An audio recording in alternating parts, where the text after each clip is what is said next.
To be completely honest, the hardest part of starting these videos is turning off my emotional support fan so that you can hear me better. You know what I'm talking about. You know, the ambient noise, the background noise, the fan that you put on just so that you don't lose your own mind. Yeah, before actually getting into every single one of these videos, guys, I have to sit here for 5 minutes and try to not lose my mind in the silence where it's just me talking. There's no emotional support fan. Okay, so sorry.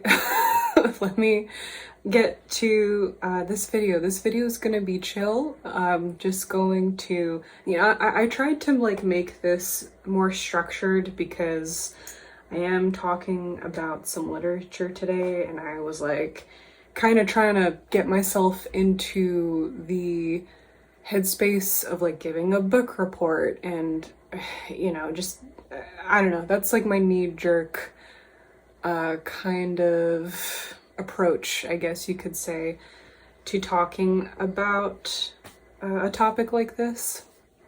But then I just decided it's just going to be a fun book vlog. That's the kind of video that I like to watch when I'm either looking up like a deck or sometimes it's a book. I would very much like to get more involved with Bookstagram and BookTube. I digress. Thank you so much for being here, and we are going to be talking about Lauren Isley's The Firmament of Time. And this recommendation in this video and the post that I've already written and I'm looking forward to share with you guys, all of this is brought to you by Paul Lorello. Hope I'm saying your name right. Thank you so much, Paul, for introducing me to Lauren Isley. You recommended this author to me on a post that I wrote called What is Nothing? And I'm sorry it took me so long to read this book. I immediately bought it, and it's just been sitting right here on my nightstand on my to-be-read pile, and it just took me a long time to get to, but right now I'm in a space where I can prioritize reading. So I finally got to it, and I just want to say thank you so much, Paul, for bringing Lauren Isley to my attention. I'm very happy to know that he exists now. If I ever get to it, I will definitely read some more of his work. And can I just say, it feels very good to be sitting here and talking about something that I'm passionate about, something else that I'm interested in other than numerology. It unfortunately feels like I'm resisting it a little bit just because I'm used to sort of giving a semi-formal presentation on something that pertains to you or, all of us, and it's what people want, so I give it to them. But I just want to say it feels so good. It feels so good to be talking about another interest outside of numerology.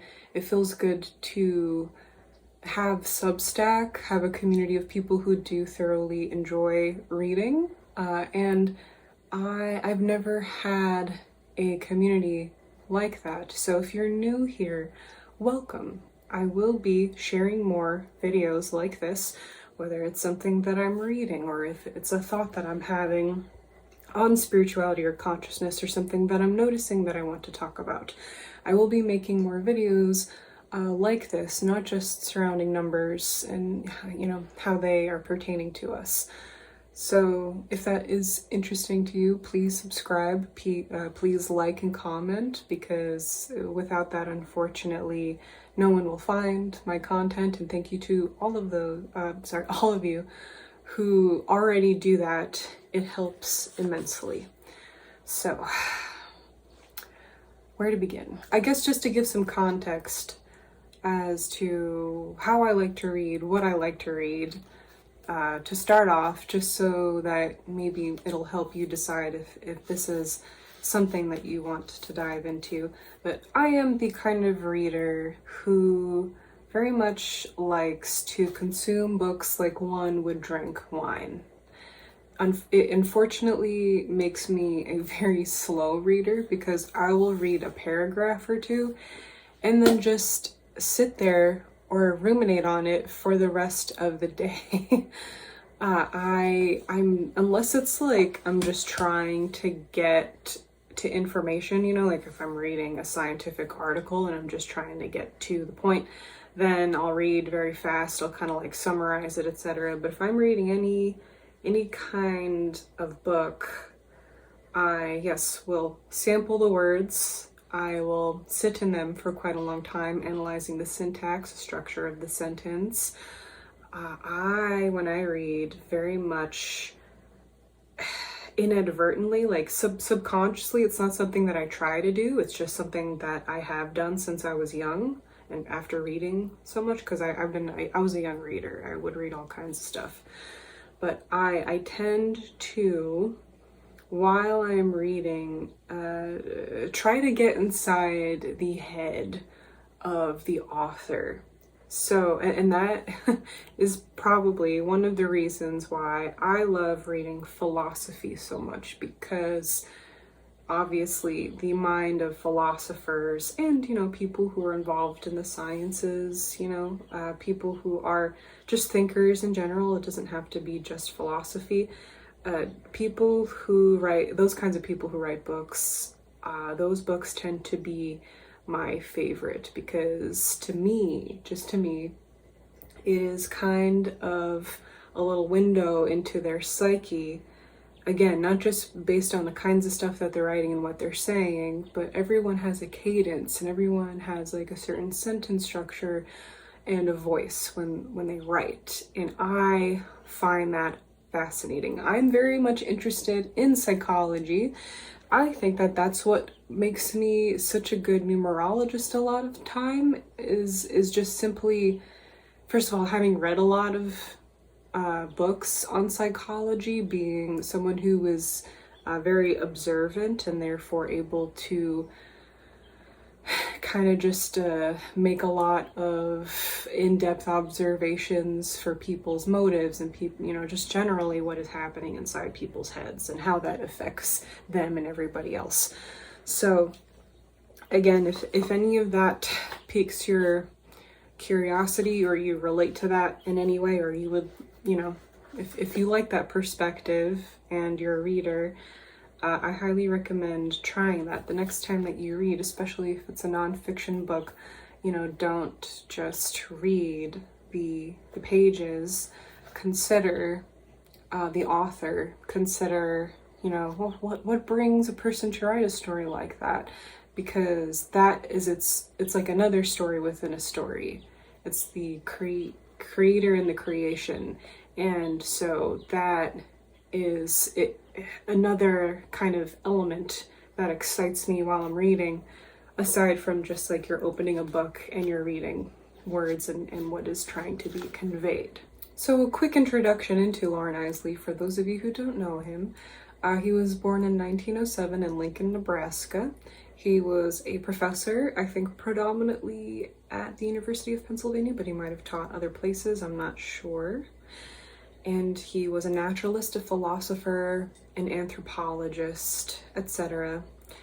And I just want to say, before getting into the things that I take away from this book, I want to say that the beginning was a bit hard to get through. I think that if you're either not really interested in history, or if you're like me and you already know everything about our discoveries within evolution, you know, with Darwin and Lamarck and all those people, if you already know all that information, it's just old news while you're going through it, and so you're not really getting much out of it.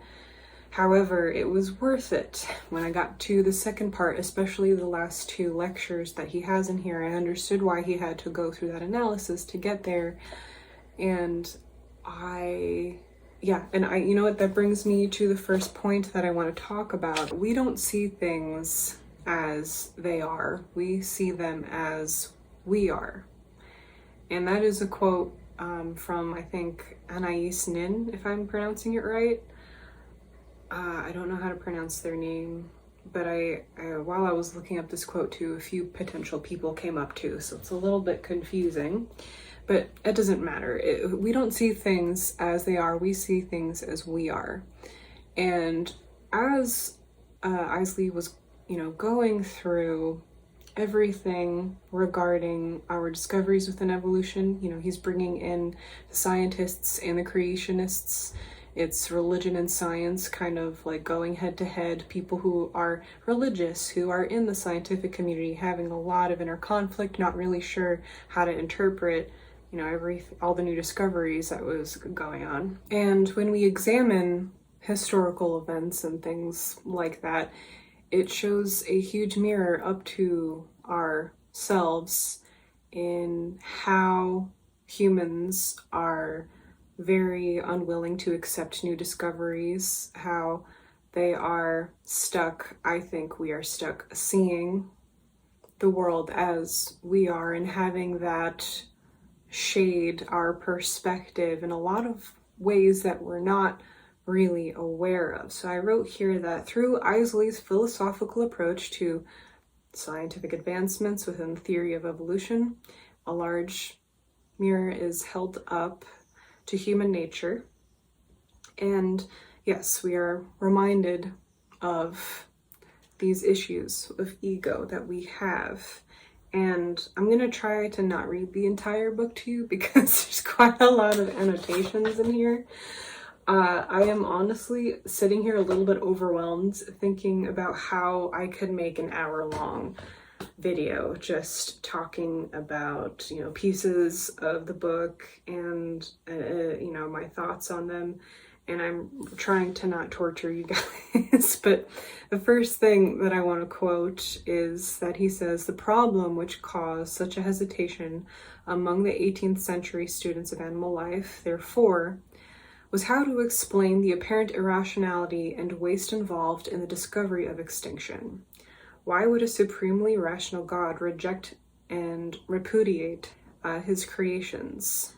This has always been such an obvious observation to me that I don't know why I haven't seen it in many other places.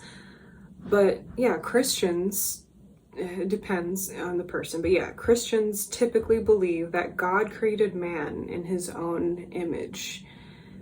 But personally,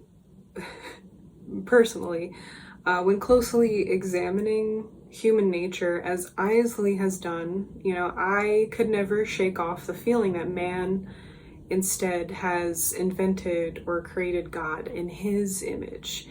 And that probably, and I have this in my Substack post, that probably comes from a lot of the time God in a biblical sense appearing in most depictions as a white man, a supreme leader who kind of gets to decide who goes to heaven, who goes to hell, or just based on what he's feeling that day and how obedient everybody is. And that sounds like a lot of men that I know today.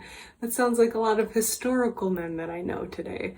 So I know that this is probably what most, or not most, but a lot of people are thinking when they encounter, religion from the outside, and they are not a religious person themselves.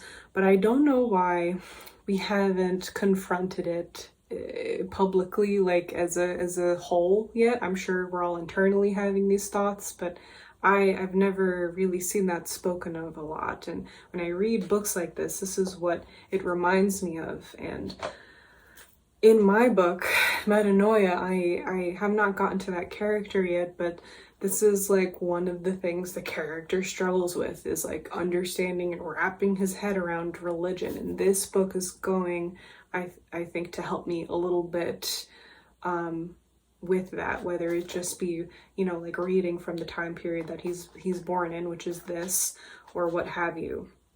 So that, and something that Isley reminded me of, I already knew this, but it wasn't really something I was fully aware of. What he helped me understand better was just how much we have hated nature for so long. For some reason, I thought this was a recent thing, because you hear how much better everything was with the planet X years ago. you know, and it seems like today it's worse than it ever been, and we think that perhaps that's like a recent installment. But no, Isley reminded me of how we have always perceived nature as this force that we have to conquer and kill and control. And we have murdered all of the earth religions on every continent. We've enslaved their people. Of course, yeah, no, this hatred of nature has been going on for a very long time, and it just becomes a very weird animal when we introduce the Industrial Revolution to it.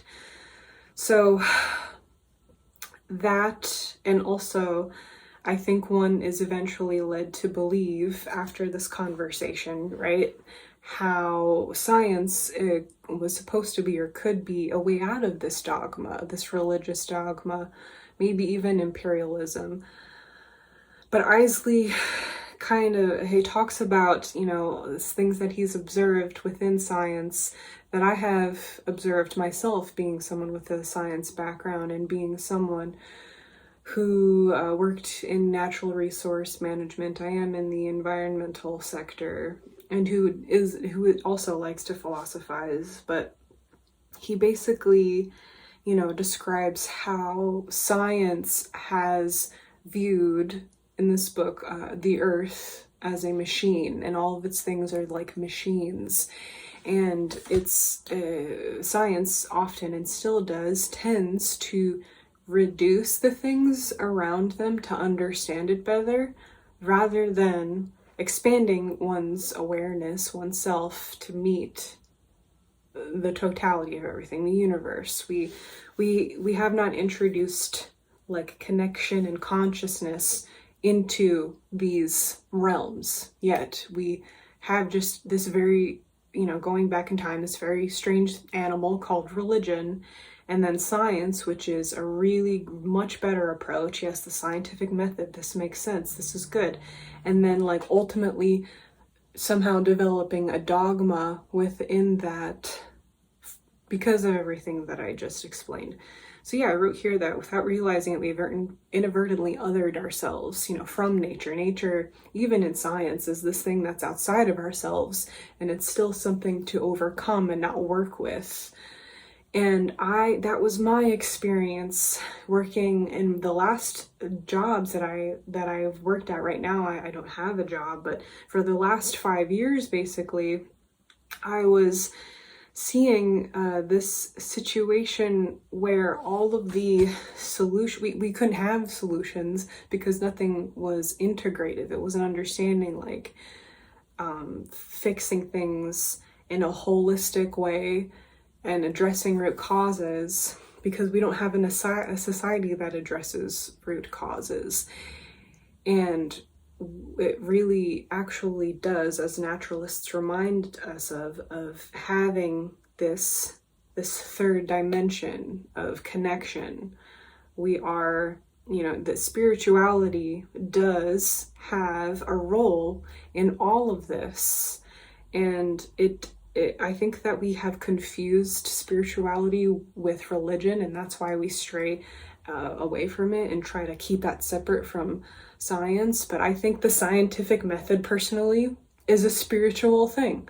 It's a logical approach of trying to understand the world around you, and it's not meant to stake claims, right? Which is what science does. That, hey, put your ego in it. Everyone has a stake to claim.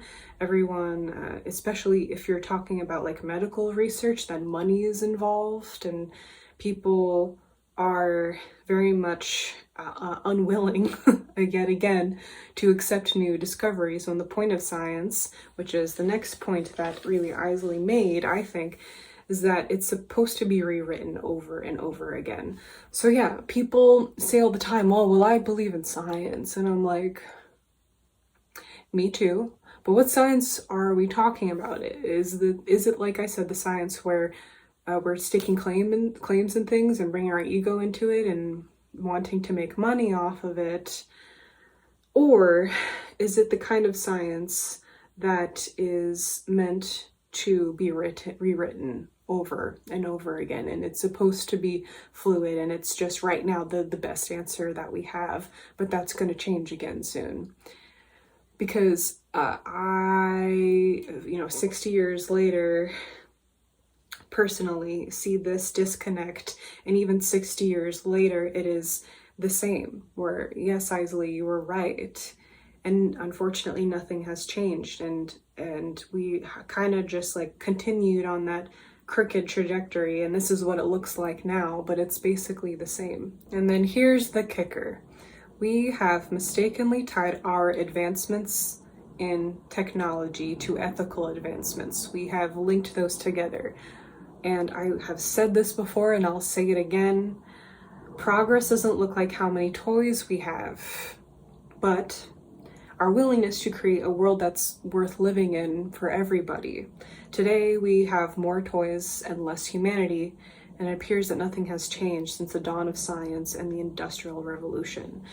I figured this out in high school. I was like, we think we're so smart with our calculus and our rockets, and we went to the moon and stuff, but like, we have not progressed. And I really do think that it starts with healing or relearning, really, our connection with nature. We haven't figured that out yet. I was recently, actually, right before reading this book, having this conversation with my brother, because we were just downtrodden, really lamenting. We're upset about the state of America and everything, and I got on to talking about what I think are the 3 pillars of a functional civilization. The first being the environment, the second education, and the third healthcare, in that order. Because good luck teaching a classroom when the air is toxic and your food's killing you. Good luck helping people's health when the environment is killing them, when there's glyphosate and other pesticides in their bloodstream and microplastics in their bloodstream. Anything that concerns a professor and a nurse and any human being, you're one with a naturalist. Everyone needs to be a naturalist. That's really what I think. And it doesn't have to look like, what society has made people fun of as, where it doesn't have to look like being vegan and a hippie living barefoot in a cabin in the woods. It just needs to look like you understanding fundamentally that you and your planet that you're living on are not separate entities, and the food doesn't come from a grocery store. It comes from the ground that you walk on and the star that we revolve around. Just understanding that. And it seems like, thanks to his historical account and in Lauren's perspective, it seems like it's always been like that, or at least in recent history, where we have only seen nature as our enemy and not something that we need to develop a deep relationship with and a deep understanding of, and something that we need to invest in so that we can take care of ourselves and make life possible for everybody. And we've othered ourselves, and it's just, I would love to read more. I would love to read more of Isley. And I, again, am so thankful that someone recommended this person to me. It was just a very appropriate recommendation.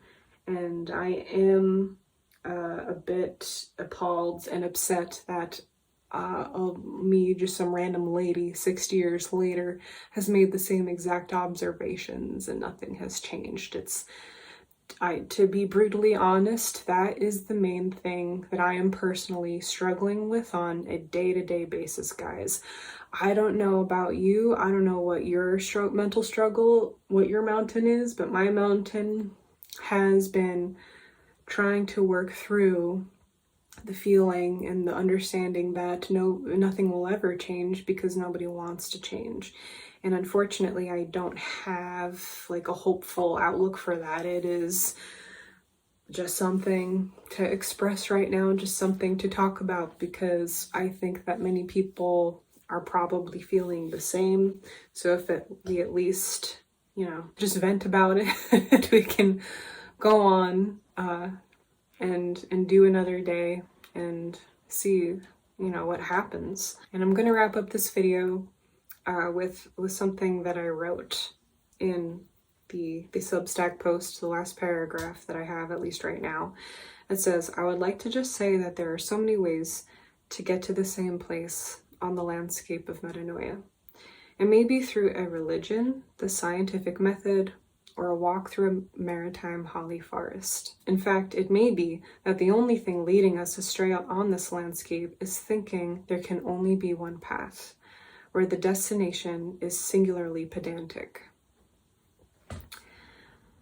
Fighting over which path is right and exactly what the destination looks like is potentially the only way that we can go wrong here." I hope what I said made sense. I'm not used to talking outside of numerology, so this was uncomfortable for me, but also very good for me, and it also felt good. So thank you so much for being with me here today. And if you like to read, subscribe to my channel, subscribe to Metanoia, my Substack.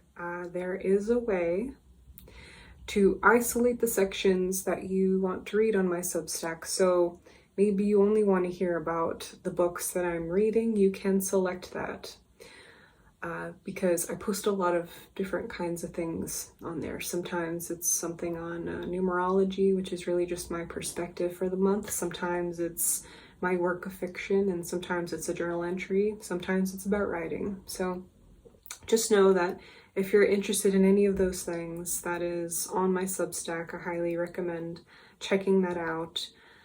And I will leave a link to this book if you want to check it out. And if you have read anything by Isley, I would love to know your perspective. I think someone on Instagram recommended a different book for me with the same author, and that seems to be his most popular work. I'm looking for it right now so that I can tell you what it is.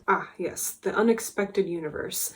That is next if I am to read more of Isley's work, and if you don't really want the historical stuff and you're not really feeling it, that's the next best choice. Check that out. The Unexpected Universe, Lauren Isley, but also the Firmament of Time, helping us navigate the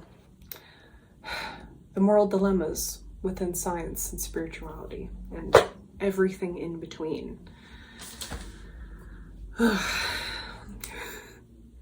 I'm gonna continue on with my day, enjoying this cup of tea, and maybe hopefully doing a little bit more writing, answering comments, and yeah, stay tuned for the next video.